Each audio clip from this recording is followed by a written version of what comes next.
So finally, after quite a while, I've gotten a watch that I've talked about on this channel for quite a bit. It's not super expensive, it's not going to blow anyone away, but if you've been here long enough, you know this is a watch I've been waiting for, but right out of the gate, comes in a very interesting little leather case. Haven't seen this from this brand prior, so that is very interesting to me. It is definitely a different packaging way, and it's not a bad little leather pouch.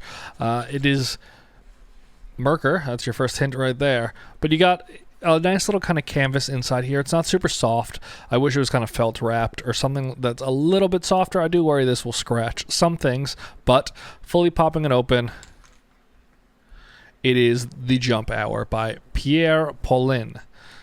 That's not how you say it. Please correct me, but I believe Pierre Paulin. I've wanted this watch for quite some time now. I've seen so many people review this, and I've seen so many people own this watch, and it really just got me falling absolutely in love with it.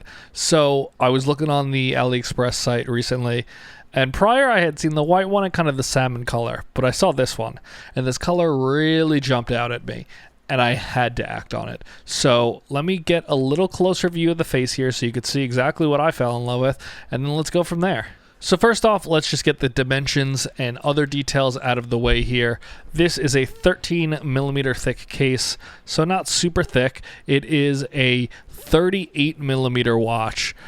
That is somewhat small for my wrist, but I do think it is a very classy looking watch, and not a lot of it is bezel, so it does look, as you'll see on the wrist in a little bit, a little larger than that actually is.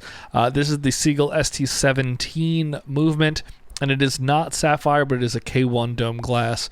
The strap width is 20 millimeters, and like always with these, they are the easy, quick release sliders there, which I really like about all their watches.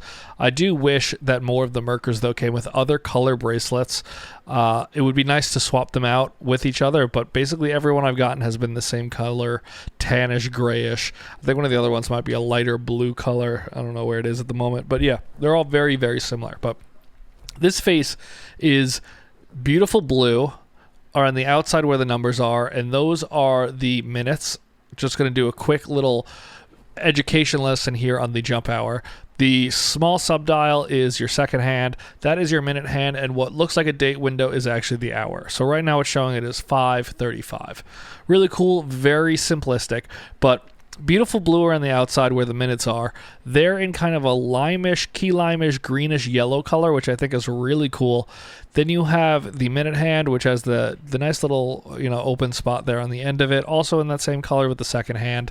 Then the innermost part of the watch face is kind of this textured, it's hard to explain. It's almost like a sunburst effect, but it is really, really beautiful. I tried to get a nice up-close view, but the glass that they use on this just really is quite prohibitive from getting up close and personal.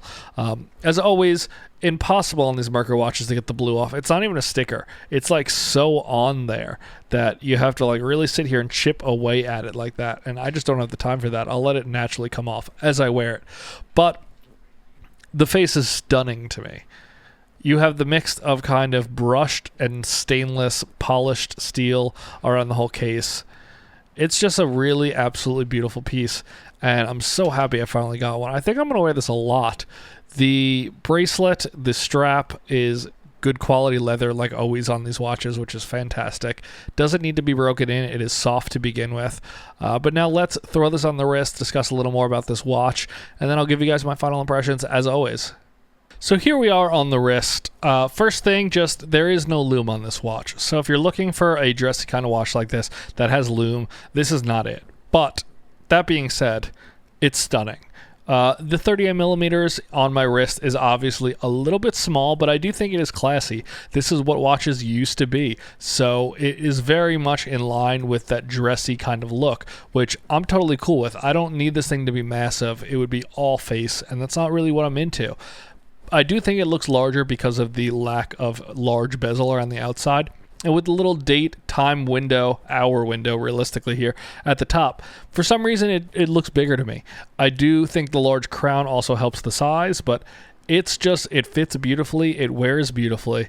I'm absolutely in love with this thing. The colors, I think, really pop on the wrist, especially with how absolute white and lack of tan I am, I think blue is kind of a nice color for me, and this grayish is. I do think there is something to say about finding colors that suit your skin tone. There's always going to be a perfect match for you. It's just about finding it. So I do think blue and yellow like this really look great on me personally. So that's why I do, if you've noticed, kind of gravitate towards blue. But this thing is just fantastic. It feels so nice on the wrist.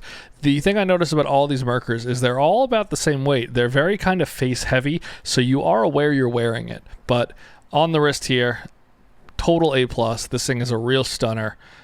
I love how this looks on the wrist. So final thoughts here. Absolutely love this watch. I paid right around $120 for this, US dollars, and I think it's worth every penny of it. This is a fantastic watch. It is a not battery powered watch, so you're getting, I believe, I didn't even address this earlier in the video, but this is an automatic self-winding watch. Some of the other Merkers I've had are manual wind only, so I do like that. You don't see the rotor on the back, so I was very unsure when I got it, but this is an automatic self-winding watch, which is fantastic. Not a game breaker at all, or deal breaker for me by any means, but really happy about that. This case alone I think is worth $20 or $30, which is awesome. So you're really getting a fantastic watch here for about $100, and you can't really go wrong with this. I absolutely love this jump hour. I've waited so long for this watch, and to have it now in a color that I really appreciate and like more than the salmon one didn't really do it for me, and I was going to pull the trigger on it just to review it and show it to you guys, but I'm happy now. They have these cooler colors out. There's even some with metal bracelets, which if you're into that, I think it would make this watch definitely look smaller, but if that fits your wrist, definitely check it out. A metal bracelet on this would look insane. It would be the perfect dress watch. Really class up whatever you're wearing. But this is the Pierre Paulin Jump Hour, and this is one of the best Merkers I've owned. Merkur is putting out fantastic quality watches, and this one lives up to the hype 100%.